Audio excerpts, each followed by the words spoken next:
नमस्कार, मैं रघुनाथ प्रसाद आज चर्चा कर रहा हूँ 2024 के लोकसभा चुनाव के मद्देनज़र माननीय प्रधानमंत्री जी और भारतीय जनता पार्टी के बड़े नेताओं के द्वारा लगातार अटैक किए जा रहे हैं विपक्षी दल पर कि वे लोग भ्रष्टाचार में लिप्त हैं और सारे भ्रष्टाचारी एक साथ आ गए। ठीक है, भ्रष्टाचार पर चोट होनी चाहिए, इसमें कोई दो राय नहीं है, लेकिन निश्चित तौर पर चाहे वो सत्ता में हो या विपक्ष में हो, नीति समान होनी चाहिए।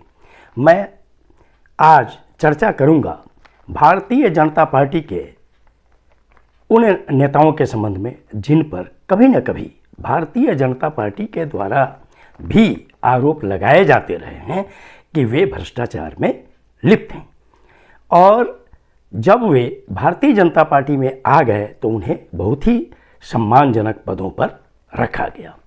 सबसे पहले मैं चर्चा करना चाहूँगा श्री BS येदियुरप्पा साहब का, जो कई बार कर्नाटक के मुख्यमंत्री हुए। वो काफ़ी लोकप्रिय भी हैं अपने राज्य में, लेकिन उन पर जमीन और खनन घोटाले का आरोप लगा। CBI जांच चल रही थी उन पे, लेकिन उसके बावजूद ये मुख्यमंत्री के पद को सुशोभित करते रहे।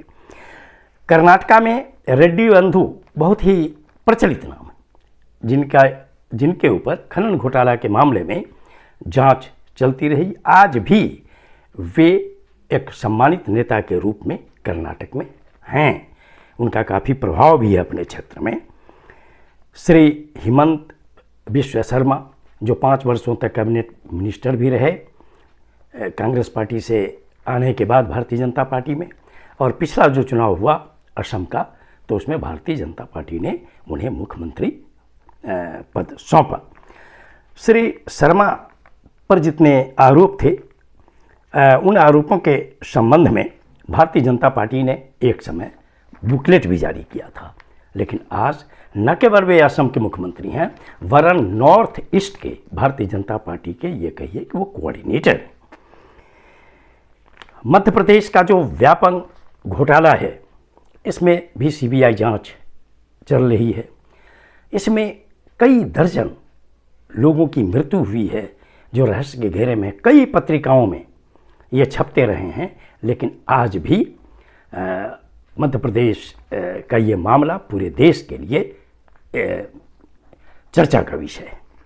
श्री मुकुल राय, वे तृणमूल कांग्रेस में नंबर 2 माने जाते रहे सुश्री ममता बनर्जी के साथ, लेकिन जब तक वो वहाँ TMC में रहे, उन पर गंभीर आरोप शारदा मामले में लगाए गए BJP के द्वारा। लेकिन जब वो BJP में चले गए तो वो जांच धीमी पड़ गई, और फिर वो लौटकर चले गए TMC में। अब मैं देख रहा हूँ कि अब तो इनकी चर्चा भी नहीं हो रही है।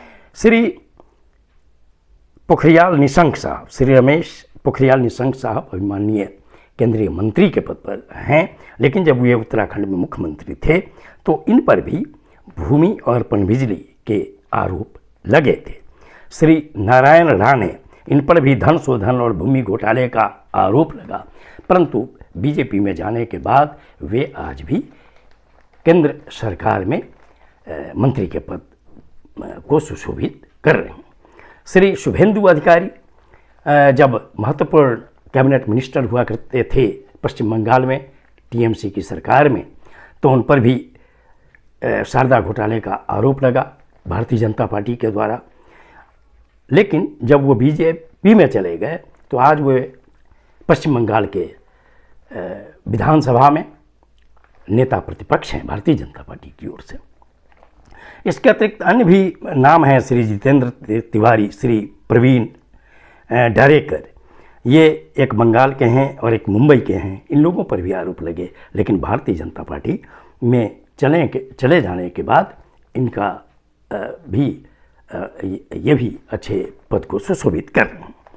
श्री हार्दिक पटेल पर राष्ट्रद्रोह के साथ ही कुल 20 मामले थे, लेकिन जब वो कांग्रेस छोड़कर भारतीय जनता पार्टी में गए तो भारतीय जनता पार्टी ने उन्हें टिकट भी दिया, और आज वे गुजरात में विधायक।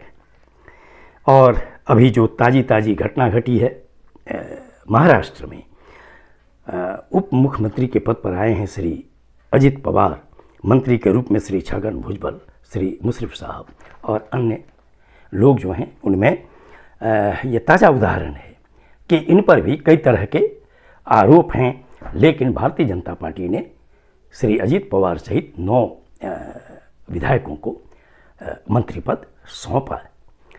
तो ये देखने से ये लगता है कि भले भारतीय जनता पार्टी कुछ भी आरोप लगा ले विपक्ष पर, लेकिन देश की जनता इन उदाहरणों को देख रही है।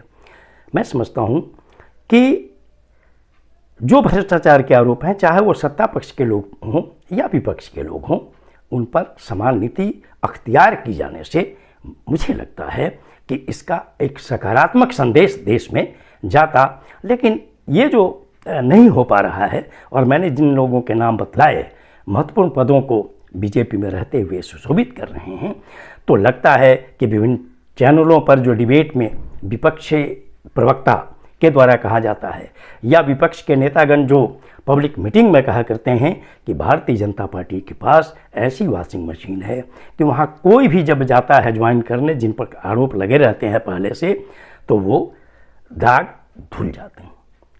मैं समझता हूँ कि भारतीय लोकतंत्र के लिए इस मामले में सत्ता पक्ष को गंभीरता से सोचना चाहिए, और सत्ता और विपक्ष, चूँकि संसदीय लोकतंत्र में दोनों की महत्ता है, इसलिए जनता के सामने में सही बात ही परोसी जानी चाहिए। ये वीडियो आपको अच्छा लगा हो तो निश्चित तौर पर लाइक करें, शेयर करें।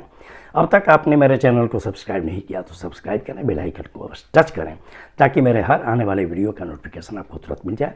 आप सभी लोगों के लिए शुभकामनाएं। धन्यवाद। जय हिंद।